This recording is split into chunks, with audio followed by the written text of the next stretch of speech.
Hi, welcome back to Good Evening KU. My name is Savannah. And I'm Emma. So how have you been doing this week, Emma? Good. I went to the Natural History Museum for the first time today. There's a lot of stuff in there, more than I thought. Really? Yeah. I've never been in there. It was really interesting. It was kind of crazy. Really? What did you see? We saw there were fossils in there and like all of these like dioramas of animals. It was a lot more than what I expected. Is this the one on the campus? Yep. Oh, wow. Well, have you noticed it's now flu season? I have. You know, the flu comes around, and you can get flu shots here. Yes, we can. KU offers multiple spots with walk-ins. You can go to one of their walk-in clinics, which is Tuesday, Wednesday, Thursday through the whole month of October, as well as just scheduling an appointment to go get one at walk-ins. They're totally free, so highly suggest if you haven't gotten one already. KU enrollment figures are also in for this fall semester, which we have totally seen just walking around campus. Yeah, you're a freshman, right? I am a freshman, part of the 5,259 who are here, the highest total for KU, which is insane. Absolutely. The whole total is like almost 30,000 students here on campus in Lawrence, which is so crazy. But I love to see all the passionate people who are so involved with KU and everything else. It's so good to see. And I'm proud to say I'm part of the increased 24% of out-of-state freshmen. Me as well. Well, I'm not a freshman, but I am a part of the out-of-state crew. Where are you from? I'm from Oklahoma. Right? Oh, I'm from Florida. So Ooh. I'm excited to see one of my rival schools, UCF, play this weekend, this Saturday. How are you feeling about the game? Because we're coming off our loss from Texas, so. I definitely think we can bounce back. I think we totally can beat UCF if we put our minds to it. Yeah, for sure. I mean, I know our team, hopefully Jalen Daniels is playing this weekend. I know I'm looking forward to seeing if he makes it or not. Also, Beyonce has just announced after her final show Sunday in Kansas City at Arrowhead Stadium that she is gonna also have a film like Taylor Swift of the whole Renaissance tour. It was her 9th tour, and it was her highest grossing tour. Did you know that? I did not know that. I'm super excited to see the Taylor Swift movie, and I'm really excited to see the Beyonce film. I haven't gone to any of their concerts. No, I haven't either. Do you know, Ticketmaster is just so hard to get tickets from. It's awful. So I'm like really looking forward to it. I mean, I'm not the biggest Beyonce fan, but I could get down to some of her songs and have a fun time. But yeah. So that's it for us with hosting, and we'll be back after the break to talk to Francesca about her study abroad in Italy.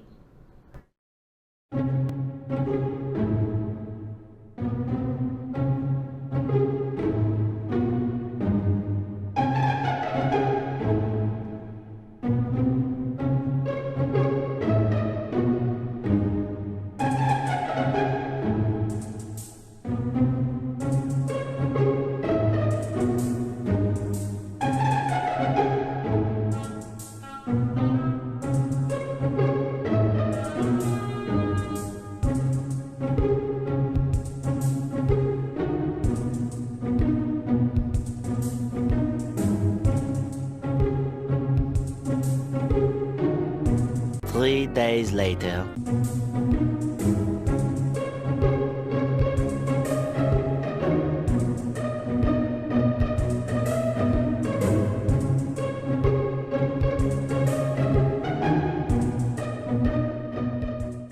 Welcome back, KU. My name's Isabella, and I'm sitting down here with Francesca, who did a study abroad program over the summer. Francesca is actually in the journalism school, and she is a junior. So I just kind of want to sit down and talk to you a little bit about your study abroad and where you went and how it went and all that. Yeah, of course. Well, first, thanks for having me. But I was in Rome, Italy, studying at John Cabot University. And I was actually there with one of my best friends from back home in Chicago. I know a large population of KU students were also there. When I say large, I mean about 10 or 12, but for a study abroad semester, that's a pretty large population. Yeah. So you said you went to Rome, correct? Yes. Did you go anywhere else? Yes, so I traveled all over Italy as well as different countries in Europe, as France, the UK, Copenhagen, Denmark, as well as Greece. Oh, that's so fun. Yeah. So tell me about how you kind of like combined your studies with the study abroad, because I know some people are like, there's not much studying going on with study abroad, but I'm curious about how that gets connected. So I took 13 credit hours in total. It was a lot of traveling that I did, which I enjoyed a lot. Yeah. It was a lot of fun. I got to experience many different cultures, so many different types of people. I made so many good friends, including in my apartment in Rome, I lived with 6 other girls, and I also made friends with some local Italians as well. That is so fun. So what do you say, like what's your favorite place that you visited, would you say? Well, my heart's in Rome, but one of my favorite places was Nice, France, and then also London. That's so fun. I've always wanted to go to France, and my roommate studied abroad this summer too, and she went to London and France as well, and I know she just loved it. What was your favorite memory, if you had to pick one? Because I know there's probably a bunch.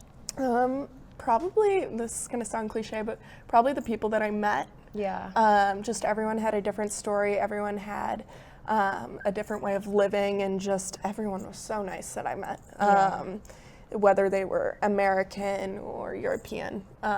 So that was a lot of fun, and I'm still in contact with all the friends that I made there, which is awesome. That's so cool. So since you are a junior, are you planning on studying abroad again this summer, or what are your plans for that? I wish, but I don't think my bank account would be very happy with me. But no, if I had the chance, I would totally do it all over again in a heartbeat, 100%. Yeah. So tell me a little bit about the housing situation. So How that I works. was actually lucky enough to have university provided housing. It was an apartment building, like I said, lived with 6 other girls. There was, I believe, 5 bedrooms and 2 bathrooms, kitchen, living room, things like that. But I will say the security that we had on our building was insane. Really? Yeah, we had security guards out front. You had to scan in, so I definitely felt very safe. But in general, I believe that Rome is a pretty safe city. Really? So I heard a lot of stories about how sometimes some places don't have air conditioning or elevators, and then you have to take a lot of stairs. I'm going to Italy next summer, and I don't know if my legs are ready to be taking the stairs everywhere. Honestly, I will say the AC thing, that is true. Really? I was there January to May, so I didn't necessarily need the AC as much. But the walking everywhere, it's a different way of life, essentially, because you're like, oh, 45 minutes walking here. You're like, oh my goodness, that's so far. Yeah. You get there and you're like, oh, that's nothing. Because everything is so close. There's so many different paths that you can take, and you run into things that you're like, whoa, I didn't realize this was here, and then you're never going to find it again. In your opinion, what city do you think had the best food? Anywhere in Italy. Really? Anywhere in Italy. I really miss going to a corner little restaurant and getting a good plate of pasta. You could get it for 12 euros, and it's just like, okay. And now I can't eat jarred pasta sauce anymore. I know that sounds a little but I mean, once you're in Italy, I wouldn't probably either. Yeah, I'm hoping that eventually my taste buds go back. Yeah, but for sure.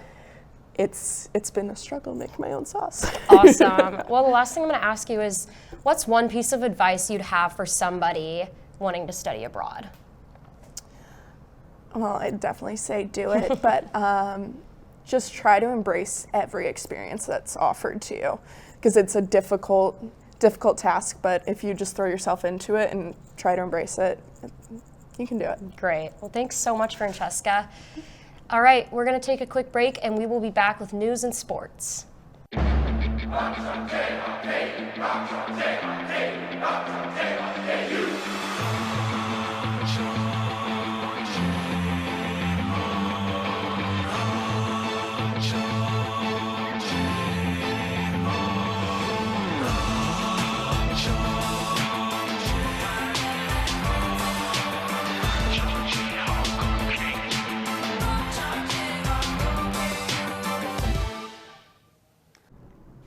Welcome back. I'm Emmy Toronto.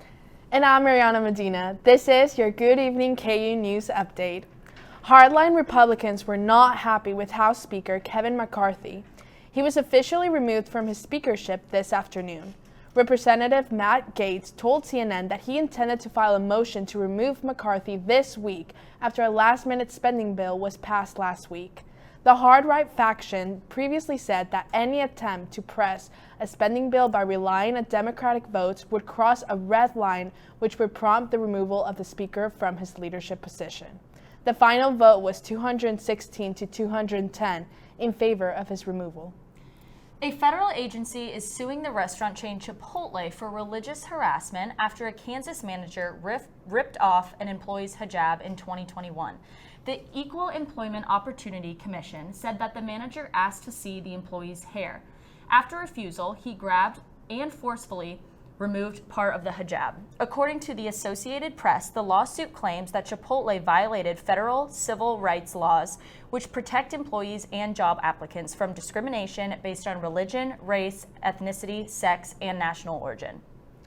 Charlotte Sena has been found. The 9-year-old went missing on Saturday evening from an upstate New York State park and was the subject of a nationwide Amber Alert. Sena was found when 47-year-old Craig Ross Jr. delivered a ransom note to the parents' home, but he thought no one was home. After identifying Ross by his fingerprints, police quickly descended on a camper trailer behind his mother's house and found Sena hidden in the cabinet, but in good health. Former President Donald Trump is facing a $250 million lawsuit accusing him, his 2 sons, and other top executives in the Trump administration of fraud. The organization allegedly inflated the value of his properties and net worth over the course of 2 decades. Kevin Wallace of the Attorney General's office said that Trump knowingly overvalued his statements between $812 million and $2.2 billion. The University of Kansas transfer student and now ex-Kansas basketball player Arterio Morris was charged on Friday with 1 count of rape against an unnamed 18-year-old student. The alleged incident occurred in McCarthy Hall this year. Morris was immediately dismissed from the KU basketball program and will attend his first court date on October 18th. After the death of U.S. Senator Dianne Feinstein, California Governor Gavin Newsom appointed 44-year-old LaFonza Butler to senator. She was previously the lead of Emily's List, a program that worked to elect Democratic pro-choice women into office. Prior to this, she worked as a senior campaign advisor to Kamala Harris in 2020. Butler will hold this position in Congress until the 2024 election, where her role could be made permanent until 2031. For sports, let's toss it over to Jacob and Charlie. Thanks, Mariana. A rather busy weekend in the KU sports world. Starting off, Kansas football traveled down south to Austin, Texas, and lost to the number 3rd ranked Longhorns by a score of 40-14. Despite losing their starting quarterback, Kansas hung around in this one, trailing by 6 with the ball and about 5 minutes left in the 3rd quarter. However, a 4th down fumble would be the dagger in this one. Kansas combined for 131 yards on the ground, with Daniel Highshaw scoring on a fumble recovery and Trevor Wilson catching the other touchdown for Kansas. The game was closer than the final score indicated, and Coach Leipold cited just a few mistakes that cost the Jayhawks. We battled. Again, we didn't get off the field enough, and we didn't convert 3rd downs. And we had some drops early in the game that would have been tough catches, but plays we've made. We just had, I kind of feel the same. We never did have a rhythm offensively that we got ourselves into. The 4th and 1 play, we're down 7 or whatever, or 6 at the time. We have a chance. Jason made the right read to pull the ball and ended up on the ground. We get a 1st down. We're close to midfield, I think. Before the game, team officials announced that Daniels had re-injured his back and would not make the start. Senior Jason B. made his 2nd start of the season after starting the season opener against Missouri State. It is not known if Daniels will be back this week to face UCF on Saturday afternoon. KU is now 4-1 overall and 1-1 in the conference. Kickoff is at 3 p.m. in the booth and on Fox Sports. The volleyball team swept 20th ranked Tucson this weekend. The Cougars took KU to 5 sets on Friday night, but wasted no time on Saturday in a 3-set sweep. Grad student Reagan Cooper finished the weekend with 35 total kills. The Jayhawks moved up to number 17 in the rankings, and Kansas now goes to Austin, Texas, to take on the reigning national champions. Matches are on Thursday and Friday. The cross-country teams competed in 2 meets this weekend. The women's team placed 2 in the top 10 at the Gans Creek Invitational in Columbia, Missouri on Friday. Senior Lona Latema placed 4th, and junior Kennedy Kruger was 9th to help the Jayhawks to a 6th-place team finish out of 23 teams. Meanwhile, at Notre Dame, senior Chandler Gibbons won the invitational title with a personal best time over 5 miles, finishing in 23 minutes and 8 seconds. For his efforts, Gibbons was named the Coaches Association Player of the Week. The Jayhawks finished in 14th place out of 18 teams. KU will compete in 2 weeks at the Pre-Nationals Invitation in Charlottesville, Virginia. Women's soccer went winless at home this last week. On Thursday, they tied Baylor, and on Sunday, they lost 2-1 to Texas. The lone goal scorer for the Jayhawks was freshman Caroline Castens. The Jayhawks are now 3-4-6 overall and 0-3-2 in Big 12 play and will travel to Fort Worth, Texas to play TCU. That is it for sports. After the break, Davis will be here for our weather forecast.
Missed the bus again? Yeah. You should download My Bus Lawrence. You can see when buses are arriving here, and you can also see where the buses are in Lawrence. Wow, okay.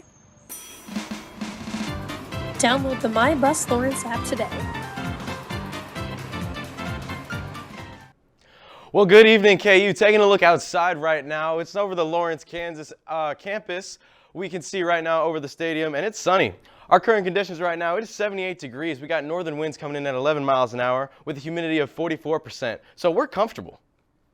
Temperatures right now, it's 78 degrees here, but down in Ottawa, it's 79 degrees. Over in Topeka and Leavenworth, we're at 77, along with Kansas City. Taking a look at our satellite right now, we see some of these clouds. They're kind of just avoiding us right now, but this large gap of clouds under there is going to come up here and increase our chances for showers later on tonight. Forecast for tonight, it's going to be 57. It's going to be a little chilly. It's mostly cloudy skies with some light winds. The light winds will be coming in from the northeast at 4 miles an hour. We got a 20% chance of seeing some showers. Our hourly planner for tonight, though, 7 p.m. we got a slight chance for some showers, but it's 73. Then down to the evening, the late night hours, we start to cool down. It's 61 degrees at 1 a.m. with northeast winds of 3 miles an hour. And then that ties in to our class planner for tomorrow. At 8 a.m., it's 56 degrees. That's pretty cold. I'd put on a jacket. Northwest winds at 3 miles an hour. As we keep on going throughout the day, we start to heat up a little bit, but we're staying comfortable. Humidity is not going to be a big factor in this. And then we check our extended forecast. Everything is looking nice. It starts to heat up a little bit on Thursday, but then goes back down on Friday. For the game, 65 degrees. That's pretty comfortable. We're going to have a great game. And then 77 degrees the rest of the weekend. Start off next week, we're at 74. And then by midweek, we're going to start to see a little bit more of those summer-like temperatures. Hopefully those will die down and we'll start to actually see some fall-like temperatures. That's all the time we have for weather tonight. Thank you very much for tuning in, and tune in to KUJH News tomorrow at 11:30. Thank you.